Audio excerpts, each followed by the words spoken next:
ਅੱਜ ਦਾ ਪ੍ਰਾइम टाइम बड़े हौसले नाल वेखण वाला है। मुद्दा भी बहुत सेंसिटिव है ते जिहड़े विच दृश ने वो भी बहुत ही परेशान करन वाले ने। सत श्री अकाल जी, दा खालस टीवी देखण वाले सारे दर्शकों का बहुत बहुत स्वागत है। प्राइम टाइम दे नाल मैं हरशरण कौर। गंगा नदी भी रो रही होवेगी कि अपने अंदर लोगों का कूड़ा कबाड़ा तो मैं फिर भी किवें ना किवें अपने अंदर जर लैंदी सी, पर इन्ने इंसानां दियां इन्ने लोकां दियां लाशां नूं किवें कित्थे ते किहड़े हौसले नाल अपने अंदर भस्म करां। पिछले दिनी यूपी दे विच पए मींह ने योगी सरकार दे घटिया प्रबंधां दा जिस तरीके दे नाल पर्दाफाश कीता है, धरती अंबर भी शायद कंब उठे होणगे। उत्तर प्रदेश दे विच गंगा नदी दे कंढे पए मींह ने सैकड़े कबरां तों पर्दा चुक दिता, पर असल दे विच ये सैकड़े कबरां नहीं बल्कि हज़ारां कबरां ने। मीडिया रिपोर्टां दे मुताबिक लगभग 2000 लाशां मिलियां ने। सरकारी आंकड़े 2000 तो सिर्फ 200 ही रह जाने सी जे ये मींह ना पैंदा ते जे ये कबरां मींह पैण तो बाद नंगियां ना हुंदियां। पर इस मींह ने कई जिलियां दे विच गंगा नदी दे कंढे 2000 तो भी वध कबरां नूं बेपरद कीता ते इन्हां दिल कंबाऊ तस्वीरां नूं वेख के हुण केंद्री गृह मंत्रालय नूं भी शायद थोड़ा जिहा दुख तां जरूर होया है। गंभीर नोटिस लैंदियां होइयां उत्तर प्रदेश अते बिहार सूबियां दे विच इस वरतारे दी जांच दा हुक्म दे दिता, क्योंकि इस दे नाल कोरोना फैल सकदा सी। उत्तर प्रदेश सरकार दे विच एक सीनियर अधिकारी भी कहंदे ने कि गंगा दे कंढे ये परेशान करन वाले दृश ने ते प्रशासन इस दी जांच कर रहा है। जिवें कि हर सूबे दी पुलिस, हर मुल्क दी पुलिस कहंदी है कि असीं जांच कर रहे हां। पुलिस जांच ही करदी रहिंदी है, कई वारी तां ओह जांच सिरे ही नहीं चढ़दी। हालांकि कई दिन लंघण दे बाद योगी सरकार ने भी बड़ा ही घिसिया पिटिया जिहा अते गोलमोल जिहा जवाब इस मसले ते दिता है, पर जांच कोई नहीं हुई है। दैनिक भास्कर ने अपनी ग्राउंड रिपोर्ट दे विच खुलासा कीता सी कि यूपी दे 27 जिलियां दे विच 1140 किलोमीटर दे दायरे दे अंदर 2000 तो वध लाशां गंगा विच तैर रहीआं सन। जानकारी तां यही दित्ती जा रही है मुढले तौर ते कि पिंडां विच कोरोना कारण लोग मर रहे ने, संस्कार वास्ते लकड़ां जां होर समान दी घाट कारण जां फिर इस समान दे बहुत महंगे होण कारण लोग अपणिआं नूं गंगा नदी दे विच रोड़न दे लई मजबूर ने। इन्ना ही नहीं, गंगा नदी दे कंढे रेते दे विच मृतक देहां नूं दफनाए जाण दीआं खबरां भी मिलियां ने। ये सारे दृश्य ना असीं देखना चाहुंदे हां, ना असीं दिखाउणा चाहुंदे हां, पर ये सच है, दुखदाई है कि ये सच है। इस बारे गल तां करनी ही पएगी, क्योंकि वापर रहा है बहुत ही वड्डे पद्धर ते वापर रहा है, बहुत ही दुखदाई तरीके दे नाल लोकां दे नाल ये वापर रहा है। आपां देख रहे हैं, ये कोई सुपना नहीं है, ये हो रहा है इस मुल्क दे विच।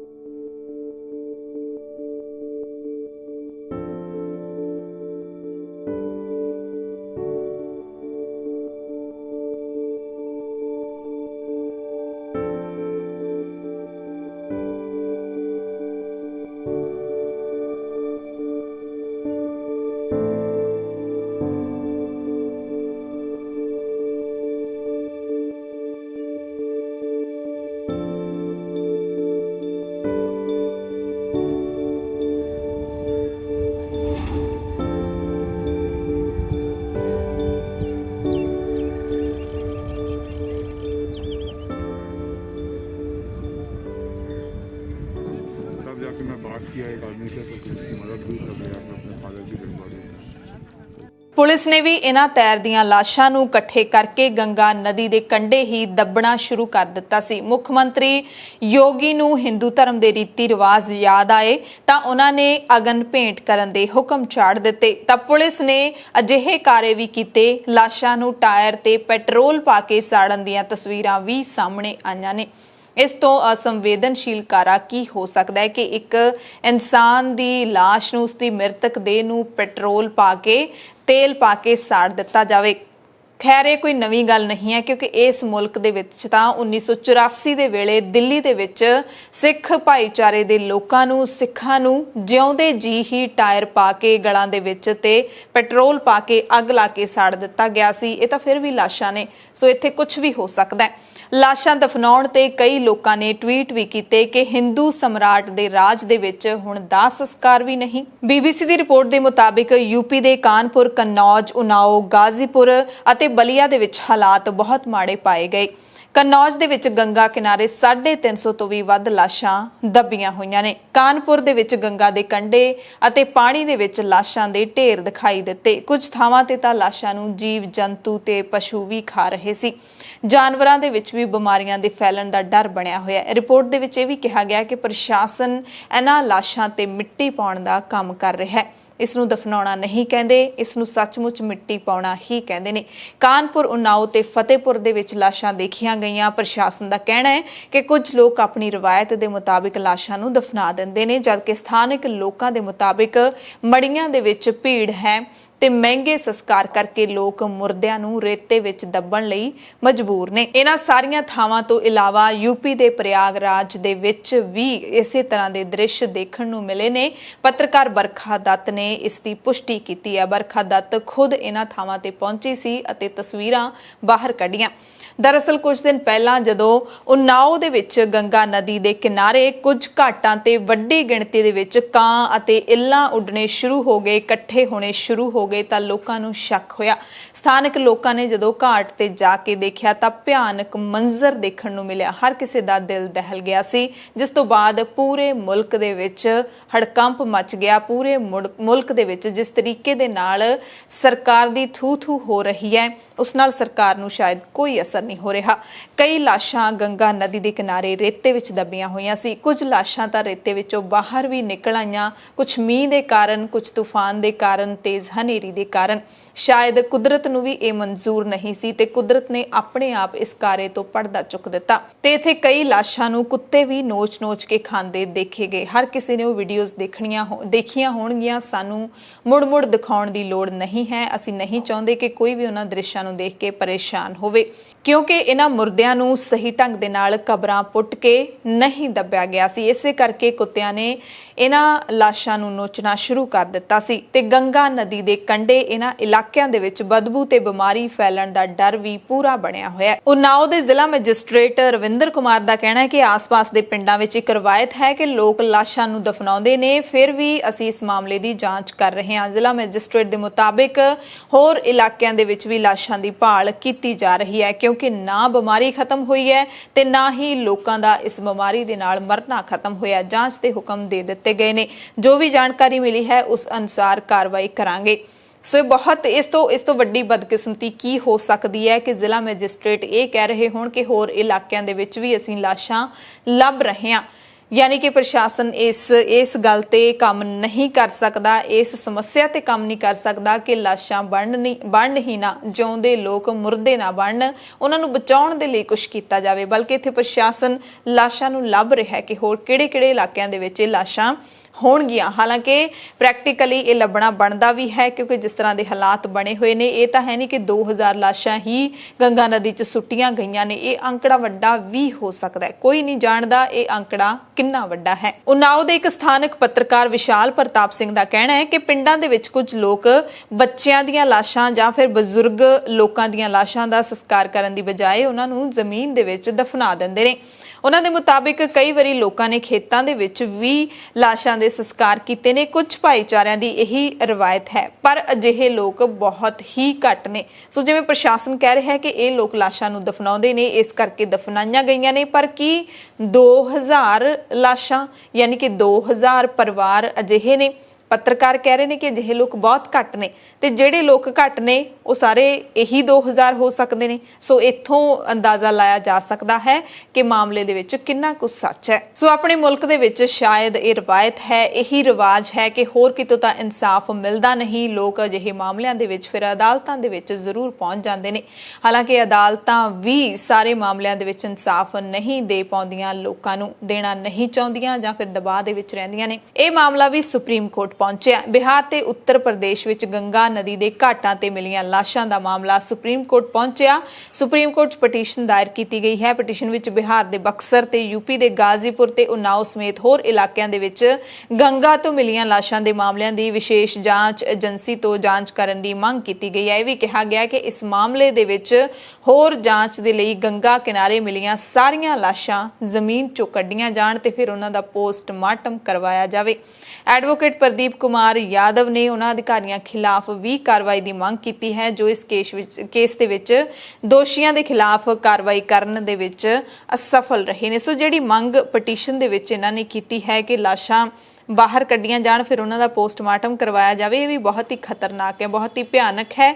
ਪਰ ਅਦਾਲਤ ਦੇ ਵਿੱਚ ਹੋਰ ਕੀ ਮੰਗ ਕੀਤੀ ਜਾ ਸਕਦੀ ਹੈ? ਪ੍ਰਦੀਪ ਅਤੇ ਹੋਰਾਂ ਦੇ ਵੱਲੋਂ ਦਾਇਰ ਪਟੀਸ਼ਨ ਦੇ ਵਿੱਚ ਕਿਹਾ ਗਿਆ ਕਿ ਗੰਗਾ ਨਦੀ ਵਿੱਚ 100 ਦੇ ਕਰੀਬ ਲਾਸ਼ਾਂ ਬਰਾਮਦ ਹੋਈਆਂ ਨੇ, ਜਿਨ੍ਹਾਂ ਵਿੱਚੋਂ 71 ਲਾਸ਼ਾਂ ਬਿਹਾਰ ਦੇ ਬਕਸਰ ਵਿੱਚ ਤੇ 30 ਯੂਪੀ ਵਿੱਚ ਨੇ। ਅਦਾਲਤ ਨੇ 100 ਲੋਕਾਂ ਦੀਆਂ ਲਾਸ਼ਾਂ ਦੀ ਜਾਂਚ ਦੇ ਆਦੇਸ਼ ਜਾਂ ਕਹਿ ਲਈਏ ਕਿ 100 ਲੋਕਾਂ ਦੀ ਮੌਤ ਦੀ ਜਾਂਚ ਦੇ ਆਦੇਸ਼ ਦੇ ਦਿੱਤੇ ਨੇ। ਨਾਲ ਹੀ ਕਿਹਾ ਕਿ ਮੌਤ ਦੇ ਕਾਰਨਾਂ ਦਾ ਪਤਾ ਲਾਉਣ ਦੇ ਲਈ ਲਾਸ਼ਾਂ ਨੂੰ ਪੋਸਟਮਾਰਟਮ ਦੇ ਲਈ ਭੇਜਿਆ ਜਾਵੇ। ਪਟੀਸ਼ਨ ਵਿੱਚ ਇਹ ਵੀ ਕਿਹਾ ਕਿ ਆਪਣੀ ਸਾਖ ਬਚਾਉਣ ਦੇ ਲਈ ਪ੍ਰਸ਼ਾਸਨ ਨੇ ਅਸਲ ਦੇ ਵਿੱਚ ਪੋਸਟਮਾਰਟਮ ਕੀਤੇ ਤੋਂ ਬਿਨਾਂ ਝੂਠੀ ਕਾਰਵਾਈ ਕਰ ਦਿੱਤੀ ਹੈ। ਇਸ ਲਈ ਅਦਾਲਤ ਨੂੰ ਦੋਸ਼ੀਆਂ ਦੀ ਜਾਂਚ ਕਰਨ ਅਤੇ ਉਹਨਾਂ ਨੂੰ ਸਜ਼ਾ ਦੇਣ ਦੇ ਲਈ SIT ਦਾ ਗਠਨ ਕਰਨਾ ਚਾਹੀਦਾ ਹੈ। ਹੁਣ ਇਸ ਬਹੁਤ ਹੀ ਸੰਵੇਦਨਸ਼ੀਲ ਮਸਲੇ ਦੇ ਵਿੱਚ ਇੱਕ ਵੱਡਾ ਸਵਾਲ ਇਹ ਉੱਠਦਾ ਹੈ ਕਿ ਆਖਿਰਕਾਰ ਇਨਸਾਨਾਂ ਦੇ ਅਧਿਕਾਰ ਕਿੱਥੇ ਨੇ? ਮਨੁੱਖੀ ਅਧਿਕਾਰਾਂ ਦਾ ਕਿਸ ਬੁਰੇ ਤਰੀਕੇ ਦੇ ਨਾਲ ਘਾਣ ਹੋਇਆ ਹੈ, ਉਹ ਵੀ ਸਵਾਲ ਮਨ ਦੇ ਵਿੱਚ ਆਉਂਦਾ ਹੈ ਕਿ ਦਰਅਸਲ ਇਨਸਾਨ ਦੀ ਜ਼ਿੰਦਗੀ ਦਾ ਇੱਥੇ ਕੀ ਭਰੋਸਾ ਹੈ? ਇਨਸਾਨ ਦੀ ਲਾਈਫ ਸਿਕਿਉਰਿਟੀ ਇੱਥੇ ਕਿੰਨੀ ਹੈ? ਲਾਈਫ ਸਿਕਿਉਰਿਟੀ ਜਦੋਂ ਇਸ ਮੁਲਕ ਦੇ ਵਿੱਚ ਲਾਈਫ ਸਿਕਿਉਰਿਟੀ ਨਹੀਂ ਹੈਗੀ ਤਾਂ ਫਿਰ ਆਪਾਂ ਕਿਵੇਂ ਆਸ ਕਰ ਸਕਦੇ ਹਾਂ ਕਿ ਇਨਸਾਨ ਦੇ ਮਰ ਜਾਣ ਤੋਂ ਬਾਅਦ ਉਹਦੀ ਮ੍ਰਿਤਕ ਦੇਹ ਦੀ ਕੋਈ ਸਿਕਿਉਰਿਟੀ ਹੋਵੇਗੀ? ਸੋ ਇੱਥੇ ਬਹੁਤ ਵੱਡਾ ਘਾਣ ਆਪਾਂ ਨੂੰ ਦਿਖ ਰਿਹਾ ਹੈ ਮਨੁੱਖੀ ਅਧਿਕਾਰਾਂ ਦਾ। ਮੁਰਦਿਆਂ ਦੇ ਵੀ ਕਹਿੰਦੇ ਅਧਿਕਾਰ ਹੁੰਦੇ ਨੇ, ਹਰ ਇੱਕ ਲਾਸ਼ ਦਾ ਮ੍ਰਿਤਕ ਦੇਹ ਦਾ ਅਧਿਕਾਰ ਹੁੰਦਾ ਹੈ। ਮਨੁੱਖੀ ਹੱਕਾਂ ਦੇ ਲਈ ਲੜਨ ਵਾਲੇ ਭਾਈ ਜਸਵੰਤ ਸਿੰਘ ਖਾਲੜਾ, ਜਿਨ੍ਹਾਂ ਨੇ ਪੰਜਾਬ ਦੇ ਵਿੱਚ ਜਿਹੜੇ ਬੇਦੋਸ਼ੀ ਮਾਰੇ ਗਏ ਸਿੱਖ ਨੌਜਵਾਨ ਸੀ, ਜਿਨ੍ਹਾਂ ਦਾ ਪਤਾ ਹੀ ਨਹੀਂ ਸੀ, ਬੇਨਾਮੇ ਸਿੱਖ ਨੌਜਵਾਨ ਇੰਨੇ ਪੰਜਾਬ ਦੇ ਜਿਹੜੇ ਸ਼ਮਸ਼ਾਨ ਘਾਟ ਸੀ ਉਹਨਾਂ ਦੇ ਵਿੱਚ ਬੇਨਾਮੇ ਹੀ ਉਹ ਸਾੜ ਦਿੱਤੇ ਗਏ ਸੀ। ਉਹਨਾਂ ਸਾਰਿਆਂ ਨੂੰ ਨਾਮ ਦਿੱਤਾ ਸੀ ਭਾਈ ਜਸਵੰਤ ਸਿੰਘ ਖਾਲੜਾ ਨੇ। ਉਹ ਵੀ ਕਹਿੰਦੇ ਹੁੰਦੇ ਸੀ ਕਿ ਇੱਕ ਮ੍ਰਿਤਕ ਦੇਹ ਦਾ ਵੀ ਆਤਮ ਸਨਮਾਨ ਹੁੰਦਾ ਹੈ, ਮ੍ਰਿਤਕ ਦੇਹ ਨੂੰ ਵੀ ਸਨਮਾਨ ਦੇ ਨਾਲ ਸੰਸਕਾਰ ਕੀਤਾ ਜਾਣਾ ਇਹ ਮ੍ਰਿਤਕ ਦੇਹ ਦਾ ਅਧਿਕਾਰ ਹੁੰਦਾ ਹੈ। ਪਰ ਇੱਥੇ ਅਧਿਕਾਰਾਂ ਦਾ ਘਾਣ ਹੋਇਆ। ਨੈਸ਼ਨਲ ਹਿਊਮਨ ਰਾਈਟਸ ਕਮਿਸ਼ਨ ਨੇ ਸ਼ੁੱਕਰਵਾਰ ਯਾਨੀ 14 ਮਈ ਨੂੰ ਕੇਂਦਰ ਸਰਕਾਰ, ਸਾਰੇ ਸੂਬਿਆਂ ਅਤੇ ਕੇਂਦਰ ਸ਼ਾਸਿਤ ਪ੍ਰਦੇਸ਼ਾਂ ਨੂੰ ਇੱਕ ਐਡਵਾਈਜ਼ਰੀ ਜਾਰੀ ਕਰਦਿਆਂ ਗੰਗਾ ਨਦੀ ਦੇ ਕਿਨਾਰੇ ਲਾਸ਼ਾਂ ਦੇ ਦੱਬੇ ਹੋਣ ਦੀਆਂ ਕਈ ਰਿਪੋਰਟਾਂ ਦੇ ਵਿਚਕਾਰ ਮ੍ਰਿਤਕਾਂ ਦੀ ਗਰਿਮਾ ਬਰਕਰਾਰ ਰੱਖਣ ਦੇ ਲਈ ਵਿਸ਼ੇਸ਼ ਕਾਨੂੰਨ ਬਣਾਉਣ ਦੀ ਮੰਗ ਕੀਤੀ ਹੈ ਕਿ ਅੱਗੇ ਤੋਂ ਕੋਈ ਵੀ ਮੁਰਦਾ ਇਸ ਤਰੀਕੇ ਦੇ ਨਾਲ, ਜ਼ਲਾਲਤ ਭਰੇ ਤਰੀਕੇ ਦੇ ਨਾਲ ਨਾ ਰੁਲਦਾ ਫਿਰੇ। ਕਿਉਂਕਿ ਹੁਣ ਜਿਵੇਂ ਅਦਾਲਤ ਦੇ ਵਿੱਚ ਵੀ ਮੰਗ ਹੋ ਰਹੀ ਹੈ ਕਿ ਲਾਸ਼ਾਂ ਨੂੰ ਸਾਰੀਆਂ ਨੂੰ ਬਾਹਰ ਕੱਢਿਆ ਜਾਵੇ, ਫਿਰ ਪੋਸਟਮਾਰਟਮ ਕਰਵਾਇਆ ਜਾਵੇ, ਪਤਾ ਕੀਤਾ ਜਾਵੇ ਕਿਵੇਂ ਮੌਤਾਂ ਹੋਈਆਂ, ਕੌਣ ਇਹ ਲੋਕ ਨੇ। ਤੇ ਇਹ ਵੀ ਇੱਕ ਮੁਰਦੇ ਦੀ ਪੂਰੀ ਤਰ੍ਹਾਂ ਦੇ ਨਾਲ ਆਪਾਂ ਕਹਿ ਸਕਦੇ ਹਾਂ ਕਿ ਜ਼ਲਾਲਤ ਹੈ। ਇਸ ਤੋਂ ਵੱਡਾ ਦੁੱਖ ਕੀ ਹੋ ਸਕਦਾ ਕਿ ਉਹਦੀ ਮ੍ਰਿਤਕ ਦੇਹ ਨੂੰ ਵੀ ਚੈਨ ਨਹੀਂ ਮਿਲ ਪਾ ਰਿਹਾ। ਮਨੁੱਖੀ ਅਧਿਕਾਰ ਸੰਸਥਾ ਨੇ ਇਸ ਸੰਬੰਧ ਦੇ ਵਿੱਚ ਗ੍ਰਹਿ ਮੰਤਰਾਲੇ, ਸਿਹਤ ਅਤੇ ਪਰਿਵਾਰ ਭਲਾਈ ਮੰਤਰਾਲੇ ਅਤੇ ਸੂਬਿਆਂ ਤੇ ਕੇਂਦਰ ਸ਼ਾਸਿਤ ਪ੍ਰਦੇਸ਼ਾਂ ਨੂੰ ਇੱਕ ਲੰਬੀ ਚੌੜੀ ਸਲਾਹ ਭੇਜੀ ਹੈ। ਹਾਲਾਂਕਿ ਭਾਰਤ ਦੇ ਵਿੱਚ ਮਰ ਚੁੱਕੇ ਲੋਕਾਂ ਦੇ ਅਧਿਕਾਰਾਂ ਦੀ ਰਾਖੀ ਦੇ ਲਈ ਕੋਈ ਖਾਸ ਕਾਨੂੰਨ ਮੌਜੂਦ ਨਹੀਂ ਹੈ, ਯਾਨੀ ਕਿ ਮ੍ਰਿਤਕ ਦੇਹਾਂ ਦੇ ਲਈ ਕੋਈ ਖਾਸ ਕਾਨੂੰਨ ਨਹੀਂ ਹੈ। ਪਰ NHRC ਨੇ ਮੁੱਦਾ ਚੁੱਕਿਆ ਕਿ ਕਈ ਕੌਮਾਂਤਰੀ ਸਮਝੌਤੇ, ਸੁਪਰੀਮ ਕੋਰਟ ਅਤੇ ਹਾਈ ਕੋਰਟ ਦੇ ਵੱਖ-ਵੱਖ ਸਰਕਾਰਾਂ ਵੱਲੋਂ ਜਾਰੀ ਕੀਤੇ ਗਏ ਦਿਸ਼ਾ ਨਿਰਦੇਸ਼ ਇੱਥੇ ਐਗਜ਼ਿਸਟ ਕਰਦੇ ਨੇ, ਹੈਗੇ ਨੇ, ਤਾਂ ਜੋ ਕਰੋਨਾ ਵਾਇਰਸ ਸੰਬੰਧੀ ਪ੍ਰੋਟੋਕੋਲ ਨੂੰ ਬਣਾਈ ਰੱਖਣ ਅਤੇ ਜੋ ਲੋਕ ਮਹਾਮਾਰੀ ਕਰਕੇ ਜਾਨਾਂ ਗਵਾ ਚੁੱਕੇ ਨੇ ਉਹਨਾਂ ਦੇ ਧਾਰਮਿਕ ਰੀਤੀ ਰਿਵਾਜ਼ਾਂ ਦੇ ਆਧਾਰ ਤੇ ਉਹਨਾਂ ਦੇ ਅੰਤਿਮ ਸੰਸਕਾਰ ਕੀਤੇ ਜਾ ਸਕਣ। ਮਨੁੱਖੀ ਅਧਿਕਾਰ ਸੰਸਥਾ ਨੇ ਕਿਹਾ ਕਿ ਮ੍ਰਿਤਕ ਦੇਹ ਨੂੰ ਲਿਜਾਂਦਿਆਂ ਕਿਸੇ ਵੀ ਸਥਾਨ ਤੇ ਸੁੱਟ ਦੇਣਾ ਜਾਂ ਫਿਰ ਵਹਾ ਦੇਣਾ ਪਾਣੀ ਵਿੱਚ ਇਹਦੀ ਆਗਿਆ ਨਹੀਂ ਹੋਣੀ ਚਾਹੀਦੀ। ਹਿਊਮਨ ਰਾਈਟਸ ਬਾਡੀ ਨੇ ਲਾਸ਼ਾਂ ਦੇ ਬਿਜਲੀ ਵਾਲਾ ਸੰਸਕਾਰ ਕਰਨ ਨੂੰ ਉਤਸ਼ਾਹਿਤ ਕਰਨ ਦੀ ਵੀ ਸਲਾਹ ਦਿੱਤੀ ਹੈ। ਸੰਸਥਾ ਦੇ ਮੁਤਾਬਿਕ ਸੰਸਕਾਰ ਕਰਨਾ ਵੀ ਮਨੁੱਖੀ ਅਧਿਕਾਰਾਂ ਦੇ ਖਿਲਾਫ ਹੈ।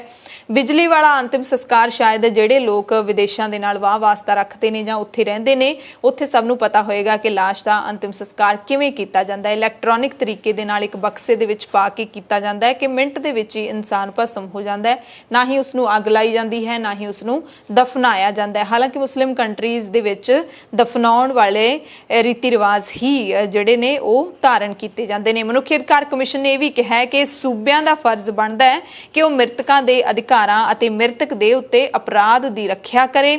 ਸਾਰੇ ਹਿੱਸੇਦਾਰਾਂ ਨਾਲ ਸਲਾਹ ਮਸ਼ਵਰਾ ਕਰਕੇ ਇੱਕ SOP ਜਾਰੀ ਕੀਤੀ ਜਾਵੇ। ਇਸੇ ਮਸਲੇ ਦੇ ਉੱਤੇ ਗੰਗਾ ਪੈਨਲ ਨੇ ਬਿਆਨ ਦਿੱਤਾ ਹੈ ਤੇ ਯੂਪੀ ਬਿਹਾਰ ਸਰਕਾਰ ਦੇ ਕੋਲੋਂ ਰਿਪੋਰਟ ਮੰਗੀ ਹੈ। ਜ਼ਿਲ੍ਹਾ ਗੰਗਾ ਕਮੇਟੀਆਂ ਦੇ ਵੱਲੋਂ ਗੰਗਾ ਨਦੀ ਵਿੱਚ ਲਾਸ਼ਾਂ ਮਿਲਣ ਦਾ ਮੁੱਦਾ ਚੁੱਕੇ ਜਾਣ ਤੋਂ ਬਾਅਦ national mission for clean Ganga ਯਾਨੀ ਕਿ NMCG ਨੇ ਸ਼ਨੀਵਾਰ ਨੂੰ ਉੱਤਰ ਪ੍ਰਦੇਸ਼ ਤੇ ਬਿਹਾਰ ਨੂੰ 2 ਦਿਨਾਂ ਦੇ ਵਿੱਚ ਰਿਪੋਰਟ ਪੇਸ਼ ਕਰਨ ਦੇ ਲਈ ਕਿਹਾ, ਡਿਟੇਲਡ ਰਿਪੋਰਟ ਪੇਸ਼ ਕਰਨ ਦੇ ਲਈ ਕਿਹਾ ਹੈ। ਇੰਡੀਅਨ ਐਕਸਪ੍ਰੈਸ ਦੀ ਰਿਪੋਰਟ ਦੇ ਮੁਤਾਬਿਕ NMCG ਨੇ ਸ਼ਨੀਵਾਰ ਨੂੰ ਜਲ ਸ਼ਕਤੀ ਸਕੱਤਰ ਪੰਕਜ ਕੁਮਾਰ ਦੀ ਪ੍ਰਧਾਨਗੀ ਹੇਠ ਹੋਈ ਮੀਟਿੰਗ ਦੌਰਾਨ ਦੋਵਾਂ ਸੂਬਿਆਂ ਦੇ ਸੀਨੀਅਰ ਅਧਿਕਾਰੀਆਂ ਨੂੰ ਇਹ ਜਾਣਕਾਰੀ ਦਿੱਤੀ ਹੈ, ਇਹ ਹੁਕਮ ਦਿੱਤੇ ਨੇ। ਸੂਤਰ ਇਹ ਵੀ ਦੱਸਦੇ ਨੇ ਕਿ ਦੋਵੇਂ ਸੂਬਿਆਂ ਨੂੰ ਨਦੀਆਂ ਦੇ ਨਾਲ ਇਹਨਾਂ ਨਦੀਆਂ ਦੀਆਂ ਸਹਾਇਕ ਨਦੀਆਂ ਵਿੱਚ ਲਾਸ਼ਾਂ ਸੁੱਟਣ ਦੇ ਮੁੱਦੇ ਤੇ ਇੱਕ ਵਿਸਥਾਰਿਤ ਰਿਪੋਰਟ ਦੇਣ ਦੇ ਲਈ ਵੀ ਕਿਹਾ ਗਿਆ ਹੈ।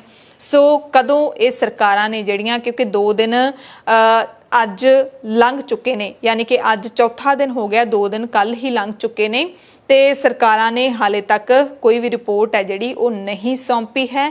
ਸੋ ਇਸ ਬਹੁਤ ਹੀ ਸੰਵੇਦਨਸ਼ੀਲ ਮੁੱਦੇ ਦੇ ਵਿੱਚ ਸਵਾਲ ਤਾਂ ਬਹੁਤ ਖੜੇ ਹੁੰਦੇ ਨੇ, ਤੁਹਾਡੇ ਮਨਾਂ ਦੇ ਵਿੱਚ ਵੀ ਸਵਾਲ ਖੜੇ ਹੁੰਦੇ ਨੇ ਕਿ ਆਖਿਰਕਾਰ ਅਜਿਹਾ ਕਦੋਂ ਤੱਕ ਹੁੰਦਾ ਰਹੇਗਾ ਇਸ ਮੁਲਕ ਦੇ ਲੋਕਾਂ ਦੇ ਨਾਲ, ਕਦੋਂ ਇਹ ਸਿਸਟਮ ਸੁਧਰੇਗਾ ਤੇ ਕੀ ਇਹਨਾਂ ਮੌਤਾਂ ਦੀ, ਇਹਨਾਂ ਮੁਰਦਿਆਂ ਦੀ ਕਦੇ ਪਛਾਣ ਵੀ ਹੋ ਸਕੇਗੀ ਕਿ ਇਹਨਾਂ ਦੀ ਮੌਤ ਕਿਵੇਂ ਹੋਈ ਤੇ ਫਿਰ ਇਹਨਾਂ ਨੂੰ ਨਦੀ 'ਚ ਕਿਹਨੇ ਰੋੜਿਆ, ਕਿਉਂ ਰੋੜਿਆ।